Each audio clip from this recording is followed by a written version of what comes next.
Mi primer negocio a falta de recursos, lo que fue es utilizar mi Caribe, que es como un coche viejo de 1983, y abrir la cajuela, y en la cajuela ponía, soy arquitecto, mi número telefónico, David Mora Torres, ¿no? Y entonces ahí empezaba a dar asesorías a las personas. Llegaban y me consultaban en estos como mercados móviles o mercados portátiles y me preguntaban cosas como cuánto necesito de pintura, de tabique, de ladrillos o lo que fuera. Y yo les daba a través de esa consulta un papelito con una receta médica, pero mía. Les decía, mira, pues necesitas este tipo de materiales. Se los daba en la Caribe y les cobraba por eso.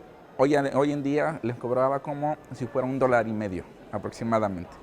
Pero bueno, tenía consultas tal vez a veces hasta unas 20 o 30 al día. Entonces eso iba generándome como mi propio salario. El otro tipo de consulta era cuando me llevaban a obra y entonces ahí les cobraba alrededor de $10 aproximadamente. Entonces ya era una consulta en obra.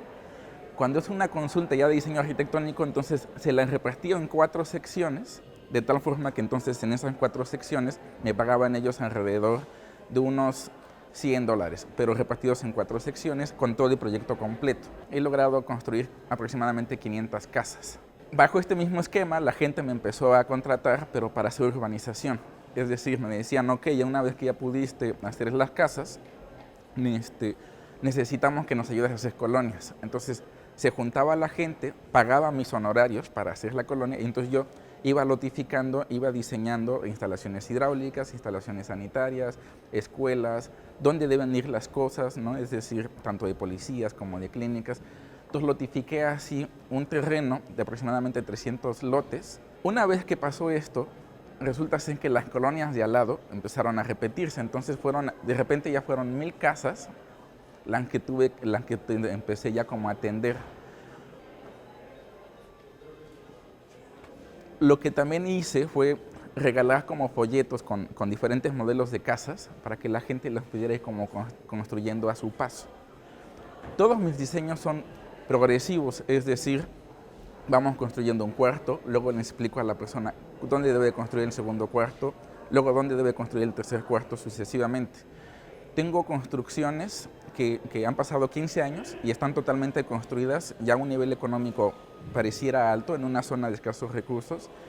Y hay construcciones que igual llevan 15 años y nada más llevan construido un cuarto. La diferencia es que todos tienen un plano o un proyecto, el cual ellos pueden seguir de poco en poco hasta terminar su construcción en total. Las casas las construyen prácticamente ellos mismos. Pero, ellos mismos hacen sus acabados, ellos mismos hacen sus construcciones, cimentación, etc.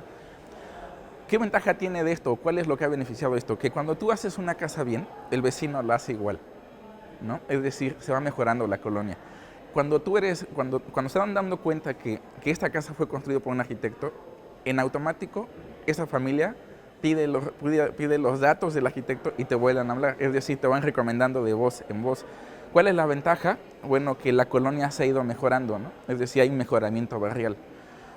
¿Cuál es la situación social de ellos? Bueno, hay que tomar en cuenta siempre que son gente de muy escasos recursos. Es decir, pueden ganar no más de $3 al día.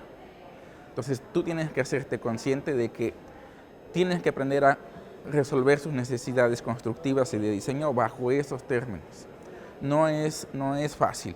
Y tenemos que tener conciencia también de que si lo que construyeron ellos antes de que tú llegaras, no lo puedes tirar. Porque al final de cuentas, para ellos tirarles una pared no es tirarles una cantidad de dinero, es tirarles a veces 1 año de vida, 2 años de vida, echados a perder porque al arquitecto no le gustó porque ahí necesitaba una puerta. No, tienes que aprender a reutilizar lo que ya está construido y además tienes que conectarte con el entorno cuando te das cuenta que o les hacen falta banquetas o les hacen falta escuelas y demás. Entonces, no nada más es construir viviendas, sino también tienes que pensar en construir urbanización. Mi proceso de enseñanza con los alumnos lo que yo hago es, primero, antes que nada, como involucrarlos en la parte social del proyecto.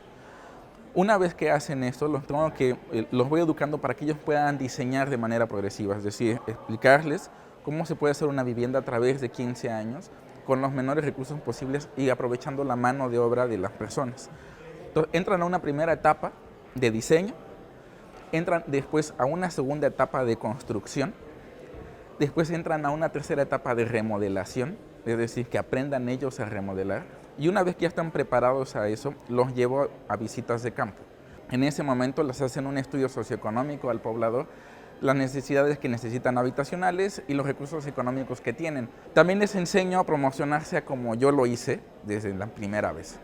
¿Cómo me promocioné? Que hasta la fecha le funciona a todos los alumnos.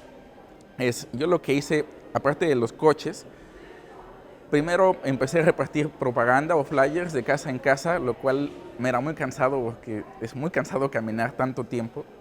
Entonces, lo que hice por accidente es que un cartero se acercó y me dijo, oye, ¿sabes qué onda?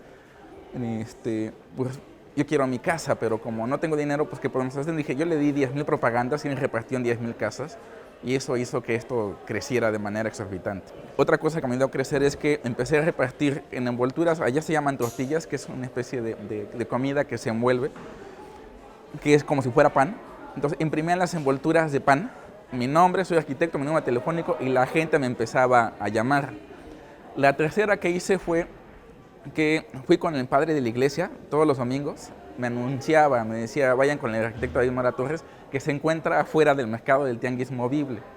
Entonces, claro, después de eso creció tanto el asunto que tuve que empezar a contratar gente y los alumnos, ya llegó un momento en que tuve que dejar alumnos en otros tianguis que ya me estaban ayudando, porque ya era demasiado lo que estaba pasando, o sea, es decir, ya estaba como fuera de mi control. Hoy en día, bueno, mi despacho, mi primera oficina, que es una computadora, que fue un coche, hoy en día ya es un lugar con 4 o 5 gentes trabajando conmigo, ¿no?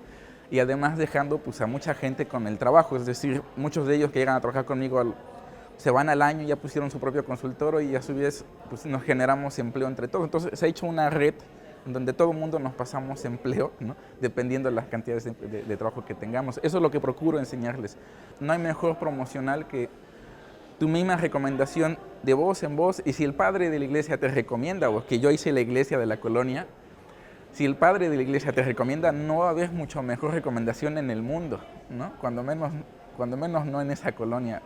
Fue verdaderamente un éxito.